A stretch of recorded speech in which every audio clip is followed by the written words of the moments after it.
आज छत्तीसगढ़ में भारतीय जनता पार्टी ने अपना घोषणा पत्र लॉन्च किया। एक चीज बड़ी इसमें रोचक रही, उस घोषणा पत्र का नाम मोदी की गारंटी दिया गया है। और यही नहीं, मोदी जी ने अपनी गारंटी को बकायदा साइन करके निकाला है। ये जो घोषणा पत्र है ये प्रधानमंत्री के सिग्नेचर के साथ आया है। तो एक चीज तो है, कांग्रेस की गारंटी देखकर मोदी जी प्रभावित हुए हैं, लेकिन हम तो अपनी गारंटी को पूरा करते हैं। मोदी जी आपकी तरह जुमले थोड़ी फेंकते हैं, लेकिन अच्छी बात है, कांग्रेस से सीखते रहिए, इसको गारंटी दीजिए। दो तीन चीजें लेकिन इसमें बड़ी रोचक है।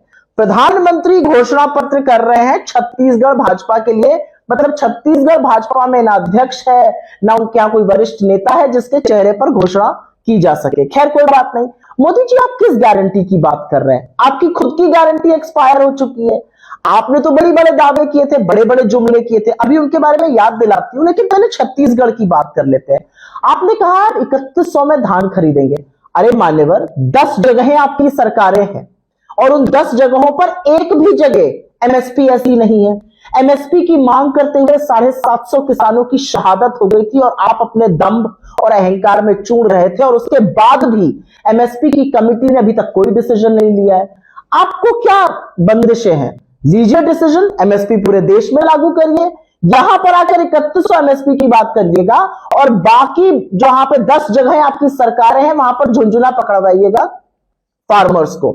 फिर आपने यहां पर आकर एक और नया जुमला फेंका, आप कुछ 1 लाख पद भरेंगे। अरे 10 लाख से ज्यादा सेंट्रल पद खाली पड़े हैं, आपके एक हस्ताक्षर से भर जाएंगे, पहले उसको भर दीजिए। तो ये गारंटी भी फुस पटाखा निकली। उसके बाद आपने एक नई गारंटी दी, ये भी आपने हमसे सीखी, अच्छी बात है, आप राजस्थान से ये सीख कर आए। 500 रुपए में गैस सिलेंडर। 10 जगह सरकारें हैं आपकी, एक जगह आप 500 रुपए में गैस सिलेंडर नहीं बेचते हैं।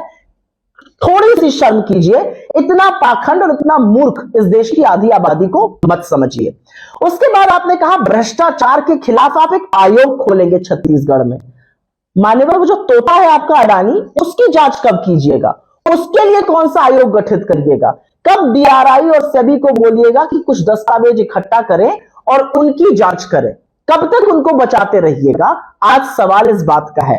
और फिर आपने कहा कि आप 5 लाख जो आदिवासी हैं उनको पट्टे पर उनका पट्टा देंगे।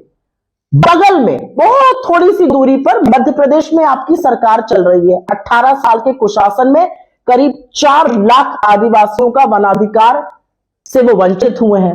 हमने उनको वादा किया कि सरकार बनते ही हम उनके निरस्त पट्टों को पुनः बहाल करेंगे और उनको देंगे। ये काम आप मध्य प्रदेश में क्यों नहीं कर पाए? तो आपकी गारंटी भी आप ही की तरह अब नए जुमले लेकर आप आए हैं। लेकिन वो जो पुरानी गारंटी थी ना, जो एक्सपायर हो गई, उसका क्या हुआ?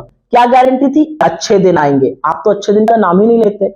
आप कहते थे 15-15 लाख सबके अकाउंट में डालूंगा, एक फूटी कौड़ी नहीं आई, वो गारंटी भी एक्सपायर हो गई। फिर आप कहते थे 2 करोड़ सालाना रोजगार बनाऊंगा, अभी तक तो 20 करोड़ रोजगार बन जाने चाहिए थे। अब आप 55,000 नियुक्ति पत्र बांटते हैं, जो काम कभी डाकिया करता था, वो गारंटी भी रद्द हो गई। फिर आपने कहा था कि आप पेट्रोल और डीजल का दाम 40 रुपए प्रति लीटर पे ले आओगे, और उसने तो शतक लगा दिया। ये गारंटी भी आपकी फुसपटाखा साबित हुई। फिर आप कहते थे कि रुपए और डॉलर का जो मूल्य है वो एक हो जाएगा, क्योंकि जैसे जैसे रुपया गिरता है वैसे वैसे प्रधानमंत्री की प्रतिष्ठा गिरती है।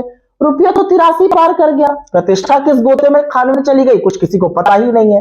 तो मुझे ऐसा लगता है कि जो चीन को लंबी लंबी आप फेंकते थे कि लाल आंखें दिखानी चाहिए और फलाना करना चाहिए, आपने वो कुछ नहीं किया है। आपकी खुद की गारंटी एक्सपायर हो चुकी है, वारंटी भी एक्सपायर है। तो मुझे ऐसा लगता है कि छत्तीसगढ़ को जो आपने अपने नाम पर जुमले फेंके हैं, ये काम बंद कर दीजिए। लोग आपकी असलियत से पूरी तरह से वाकिफ है और अब आपके जुमलों में आने वाला कोई नहीं है। और आपकी जानकारी के लिए बता दूं, मध्य प्रदेश में थी, ऐसे ही जा रही थी, छोटे से बच्चे से बोला जुमला, उसने कहा मोदी। ये असलियत है आपकी।